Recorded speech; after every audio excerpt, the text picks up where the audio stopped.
mula sa lungsod ng Olongapo. Kasama si Tommy Abilin. Ito ang Ronda Balita sa Umaga.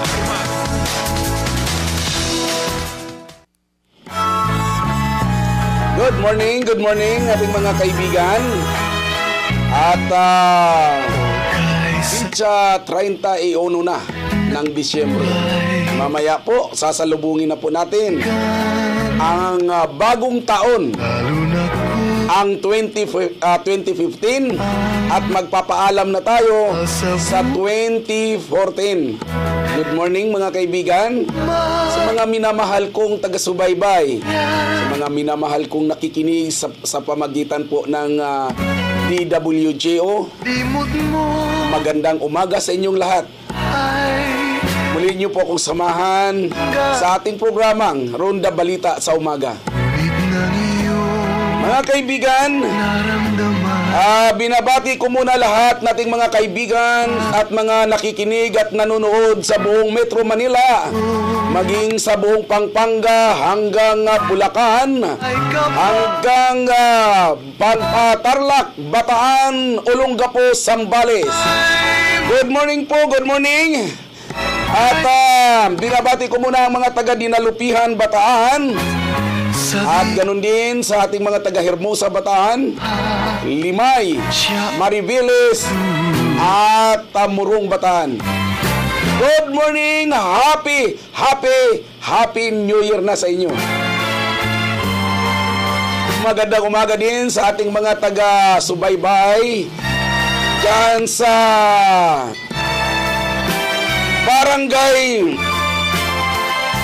Barangay Roosevelt, Dinalupihan, Bataan, na napakaraming nanonood sa atin ngayon dyan.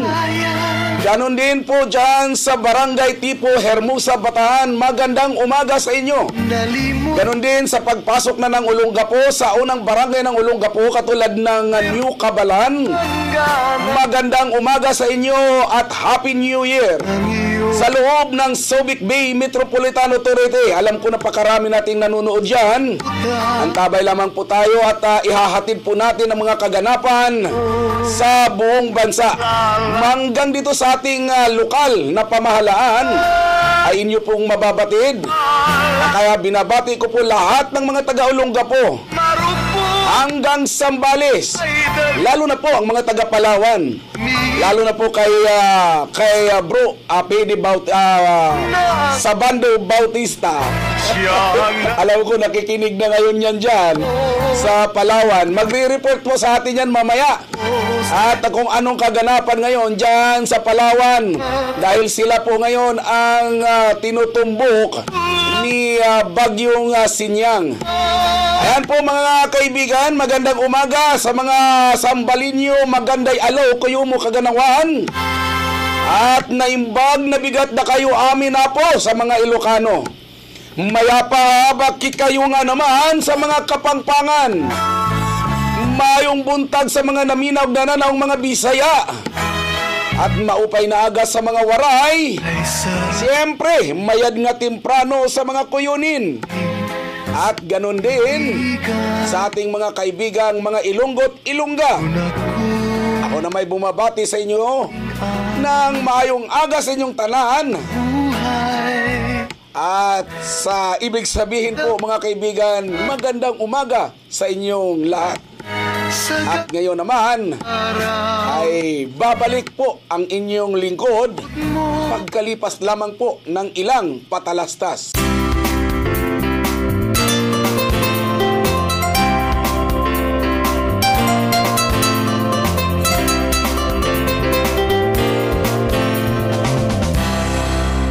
Okay mga kaibigan, tayo naman po ay babalik na at maghahatid na po tayo ng ating mga balita.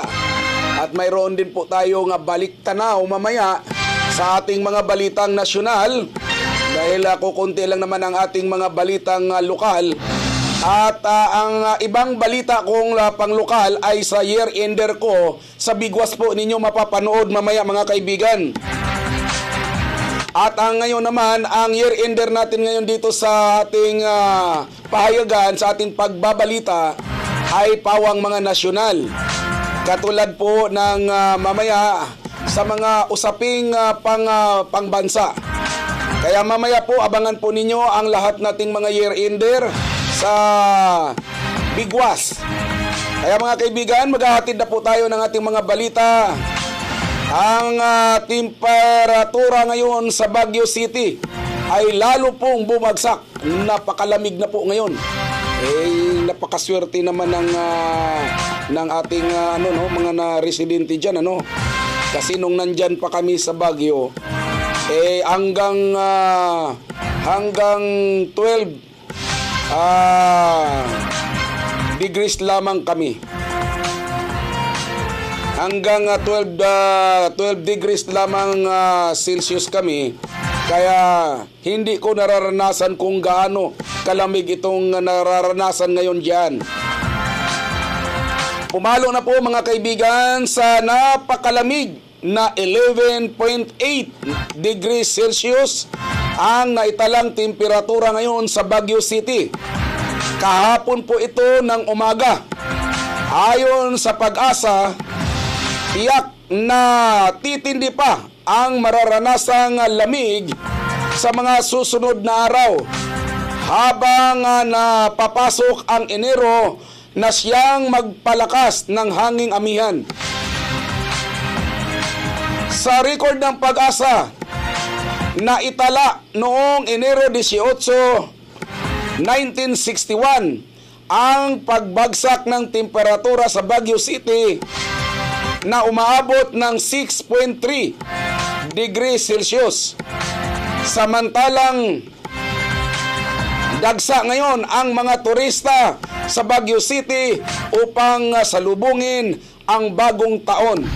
Yan pong balitang talagang patuloy pala itong taglamig na ating dadanasin. Kung ganoon, ay napakaganda sa lugar na yan. Samantalang dahil sa pagsisikap na magkaroon ng panghanda sa pagsalubong ng bagong taon, ito na, mag-asawa. Huli sa aktong nagbibinta ng shabu. Posibleng sa kulungan na magbagong taon. Hindi na posible ito. Ang isang mag-live-in partner makarang mahuli sa aktong nagbibinta ng hinihinalang shabu sa San Andres Bukid, Manila. Kamakalawa ito.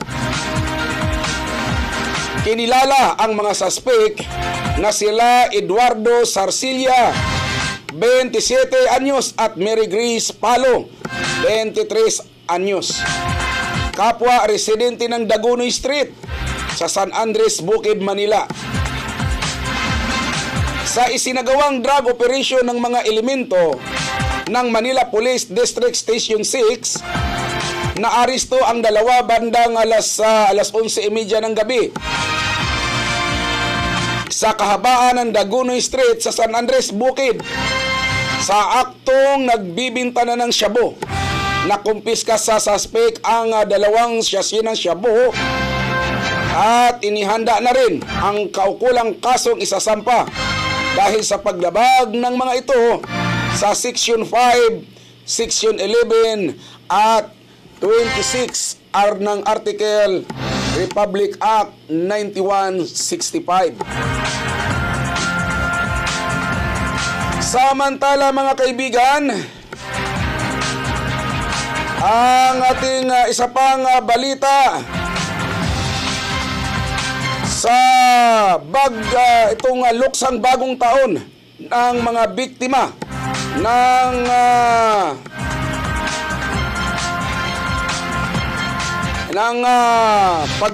pananalasa ni Bagyong Sinyang. Ito po mga kaibigan ang ating tunghayan ngayon. Tinatayang nasa 29 ang namatay dahil sa pananalasa ng Bagyong Sinyang sa Central Eastern Visayas. 12 naman ang kumpirmadong patay sa landslide sa Maharlika Highway sa Barangay Mercedes, Katbalugan, Samar. Umabot naman sa 10 hanggang 10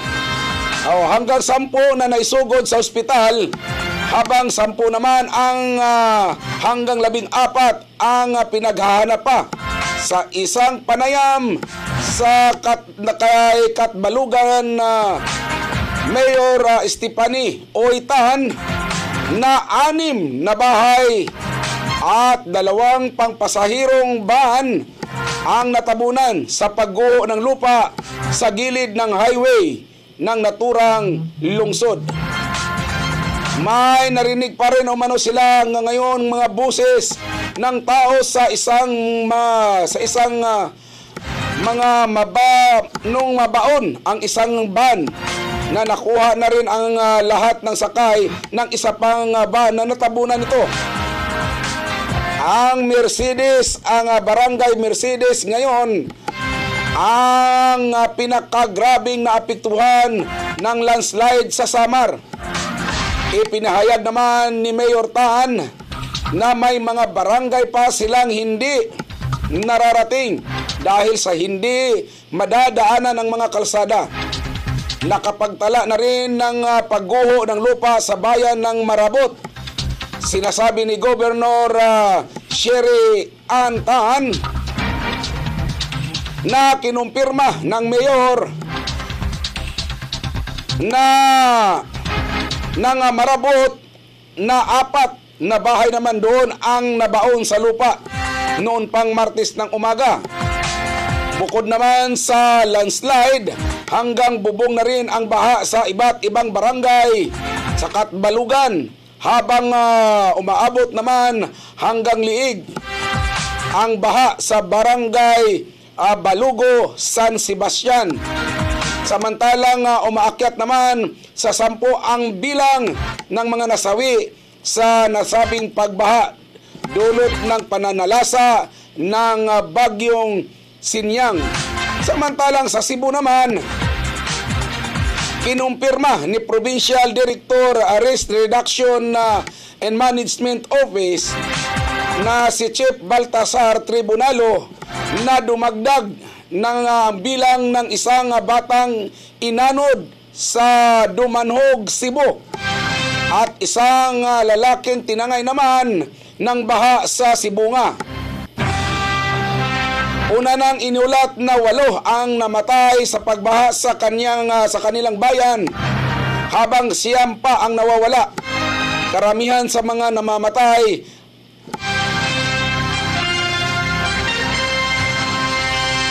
ay magkakamag-anak sa Barangay Tupas at Barangay Palanas.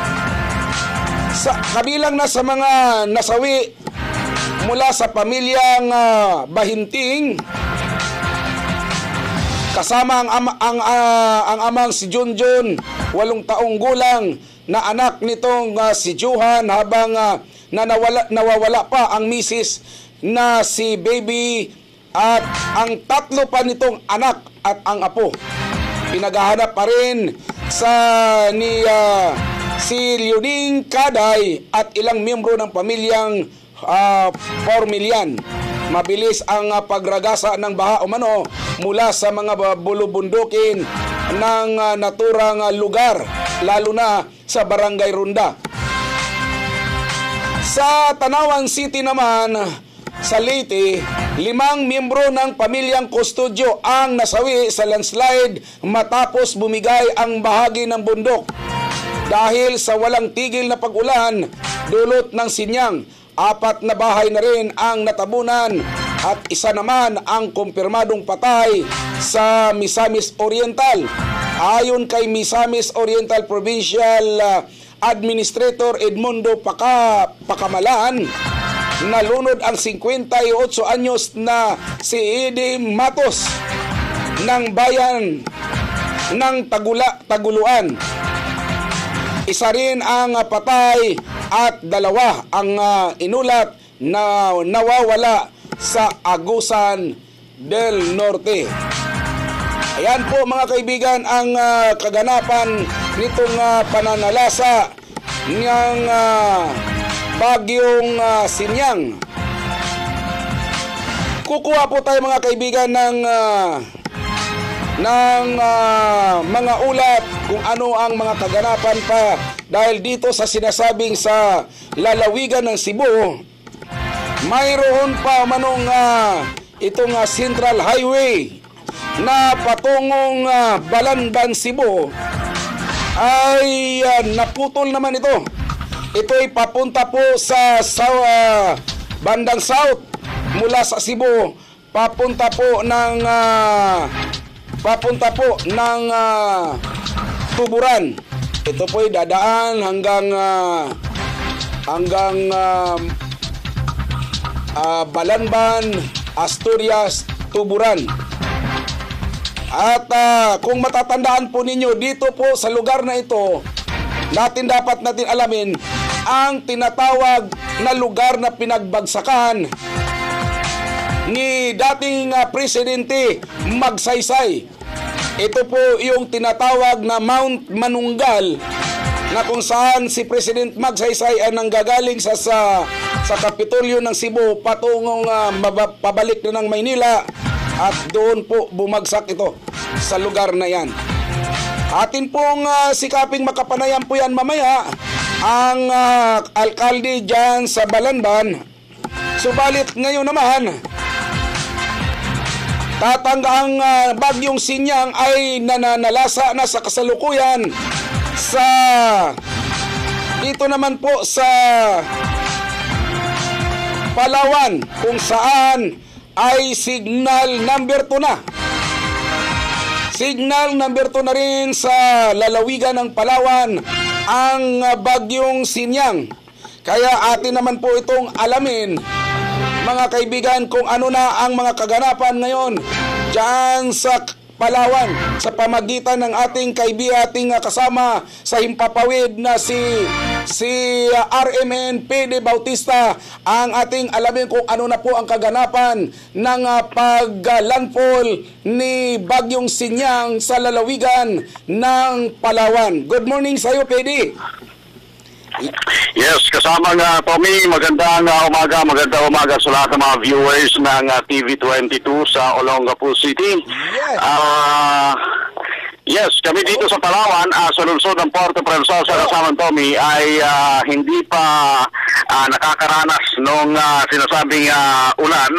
Yung matinding pagulan, no? Medyo paambon-ambon pa lamang sa amin dito sa lungsod ng Puerto Princesa, kasama Tommy. Pero bakit sa ating ginawa na pakikipag-ugnayan sa Provincial Information Officer ng probinsya ng Palawan kaninang umaga ay batay sa report ng MDRRMO sa may bayan ng Cuyo, Palawan at bayan ng Cagayan City at Butaya at yung ilang mga lugar sa may Calamianes Group of Island kasama Tommy ay nakakaranas na ngayon ng mga pagulan bulsod ng bagyong Sinyang. Pero ayon nga sa Pag-asa kasama Tommy ay mamayang tanghali ay tuluyang maglalandfall yung Sinyang dito sa mismong isla ng lalawigan ng Palawan kasama Tommy at apektado yung ilang bahagi ng Northern Palawan at yung Southern Palawan down to Southern Palawan at damay yung lungsod ng Puerto Princesa kasama Tommy. Yun. Sa kasalukuyan wala pa pong naula tayo dyan kasamang PD na mga natumbang mga bahay o ano? So far ay wala pa tayong natatanggap na mga report na ganon. Kahit sa PDRRMC ay wala pa tayong natatanggap na ganong report kasama Tommy. Pero kami dito sa Palawan, kahapon ay kapanayam din natin itong si Sir Gilbert Maco, yung Provincial Disasters Risk Reduction Management Officer natin dito sa lalawigan ng Palawan. All set na yung kanilang ginawang preparation kasama Tommy. Lahat ng mga tauhan ng PDRRMC ay ay nakaposisyon doon sa mga operation center sa iba't ibang bahagi dito lalawigan ng Palawan kasama Tommy para if in case na talagang tumama ng gusto itong bagyong Sinyang dito sa amin sa lalawigan ng Palawan ay hindi magiging problema pagdating doon sa mga search and rescue operation natin dahil meron na mga deployment na mga tao doon sa iba't ibang mga area, iba't ibang mga munisipyo dito sa amin sa norte at bahaging sur dito sa amin sa lalawigan ng Palawan kasama Tommy at maging yung mga food packs naman ay binanggit na rin sa ating kanina ang Provincial Information Officer na okay na, meron na silang nakahanda ng mga food packs para kung sakasakali na lumampas na itong bagyo kasama Tommy ay kagad na mai-distribute doon sa mga family affected ng bagyong Sinyang. Ayun po mga kaibigan, yan ang magandang nalaman natin ngayon dyan sa lalawigan ng Palawan. At ito si PD Bautista po ay ating pong kasamaan sa hanap buhay sa kabilang himpilan. At hindi magtagal, huhugutin ko to rito kung kaya ko ang talent twin nito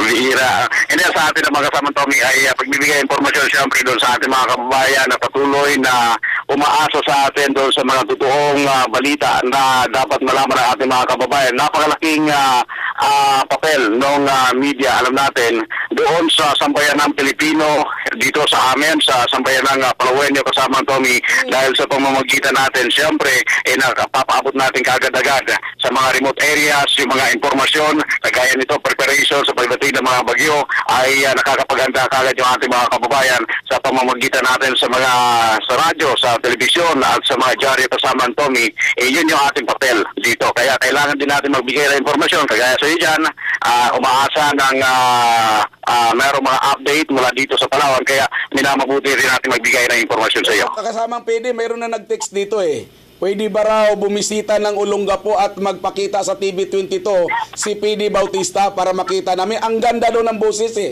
Sabi niya, ang ganda ng boses. Natabunan daw yung host ng TV. O pwede naman. Pero pang-radyo tayo kasama Tommy, hindi ako pwede dyan sa iyo tingnan lang natin. Magandang lalaki ka naman din Basta yan po mga kaibigan, si kasamang PD Bautista. Maraming salamat sa iyo, PD. At Okay, maraming salamat kasama Tommy. Ano bang mga update yung kailangan ninyo dito sa lalawigan ng Palawan at kaugnay dito sa bagyong Sinyang na inaasahan bukas ay talagang mananalasa dito sa amin. Pero sa ngayon ay medyo makulimlim pa lang itong lungsod ng Puerto Princesa at ilang munisipyo dito sa lalawigan ng Palawan kasama Tommy. Para sa TV22, Pedro Bautista mula dito sa Palawan. Yan po mga kaibigan, ang napakagandang ekstro. Hindi ko tinuro ang ekstro niyan pero ang galing. Hindi ko tinuro ang ekstro niyan pero talagang pag mamamahayag kasi talaga, alam na niya kung ano ang dapat i-ekstro. Ayan po mga kaibigan, ako po'y babalik agad pagkalipas lamang ng ilang patalastas.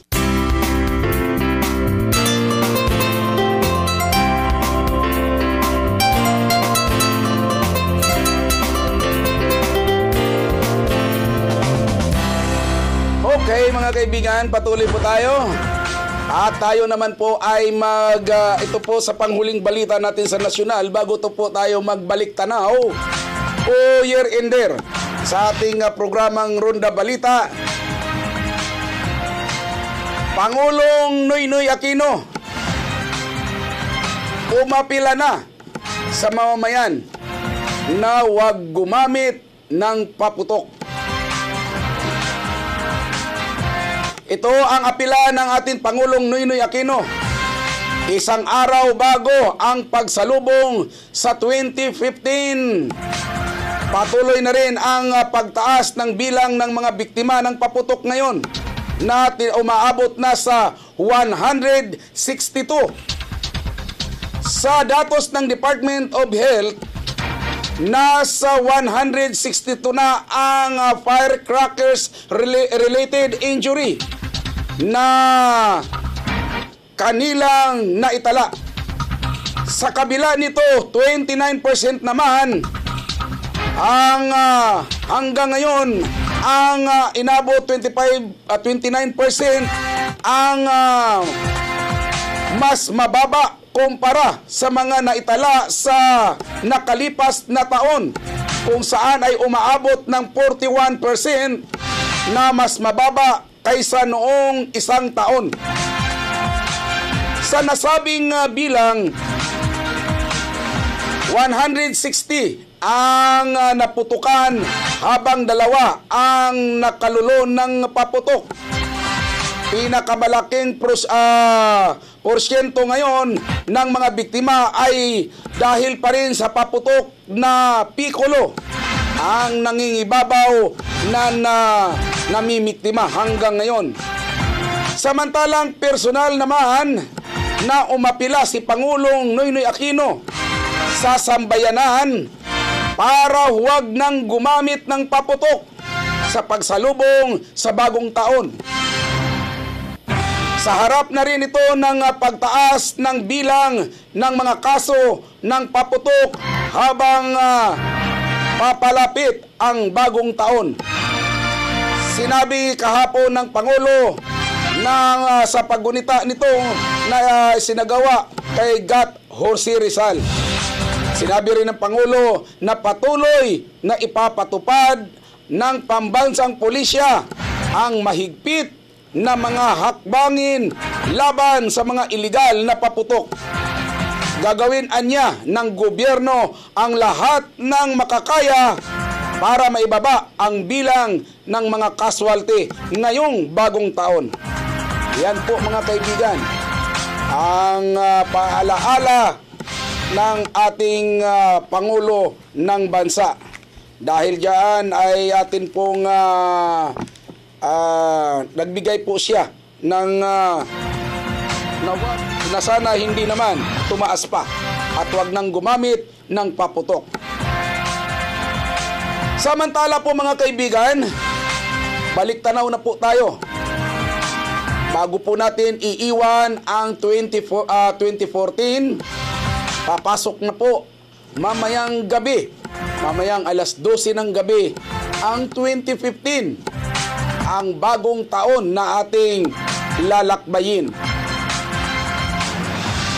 Bago po natin iwanan ang 2014, atin pong balikan ang mga pangyayari sa ating bansa.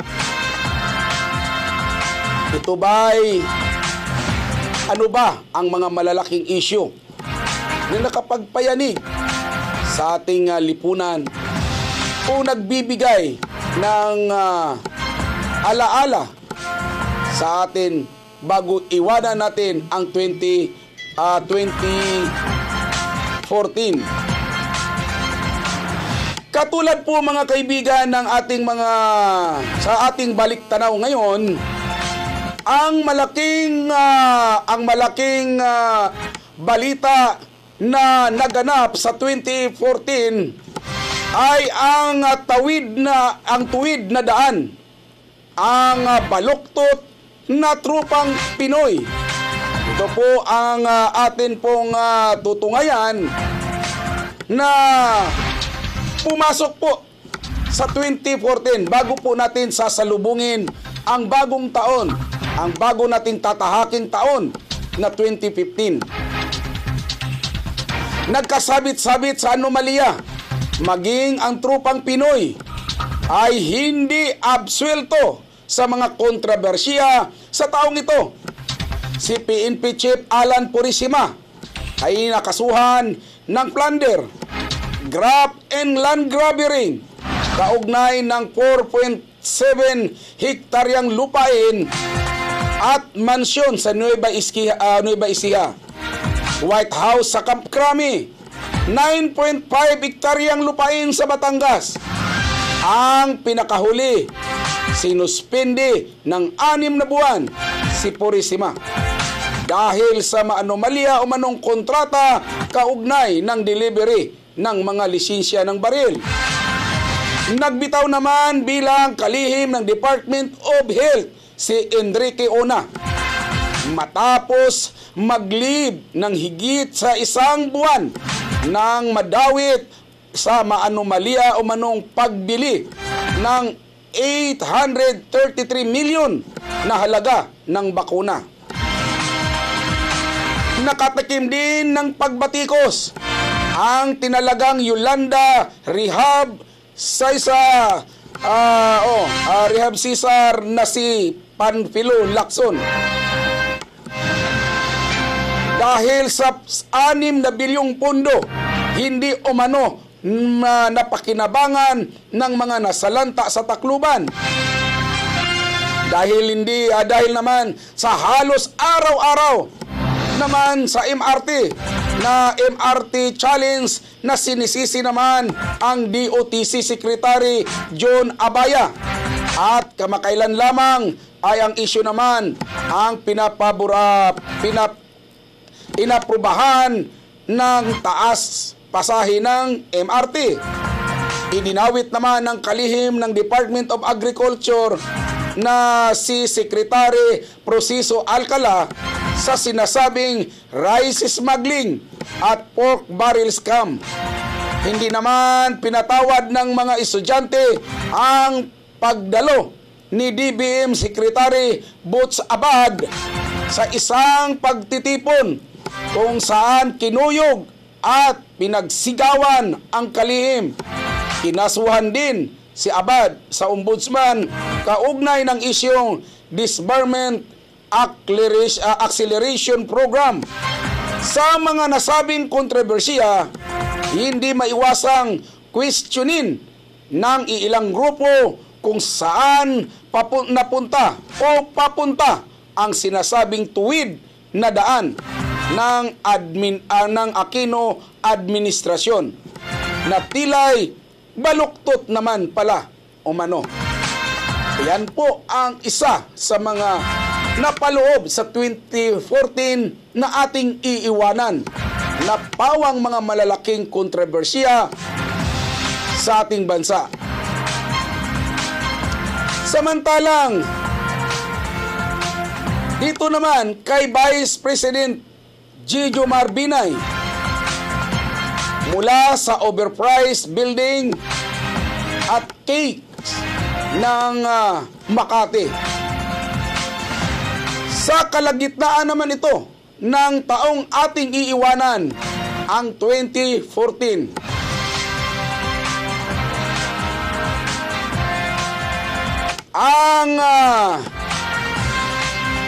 Nang ulanin si Vice President Jejomar Binay ng mga kontrobersiya.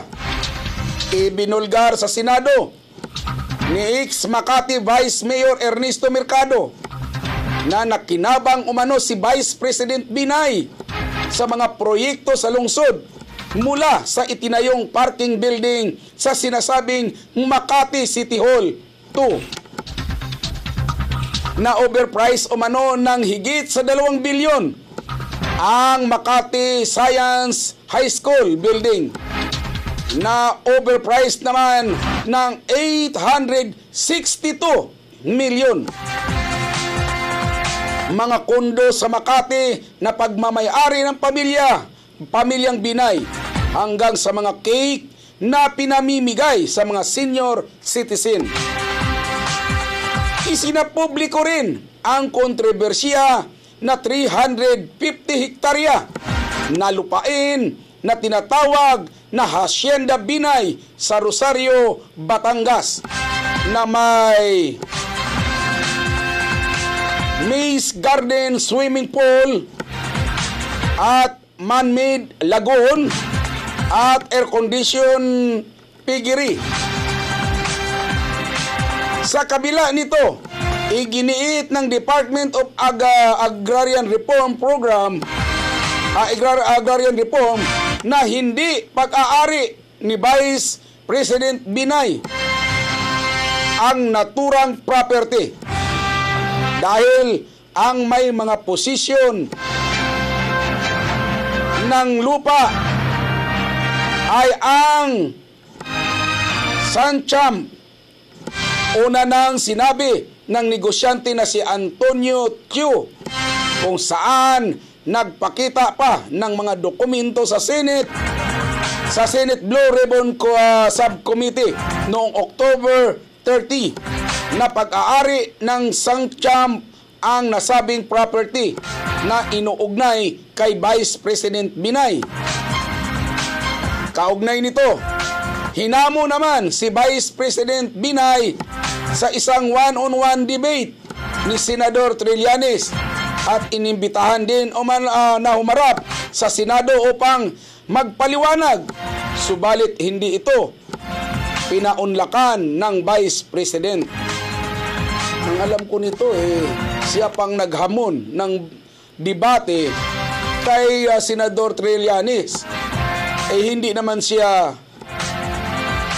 tapos pagdating na ng eksaktong petsa ay umatras. Kaya doon nasira ang kanyang performance. Bagamat patuloy ang paghahamon ni Trillanes, pero wala na. Ang unang hamon ni Binay ang nakakasira doon. Ano-ano po ba ang ating balikan? Balik tanaw sa ating mga ulat na nakapagpayanig sa buong bansa. Mga balitang nalalaman ng sambayanang Pilipino. Katulad mga kaibigan, ng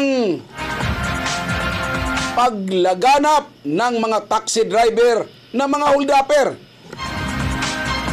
Di po ba ito po ang tinatawag na talagang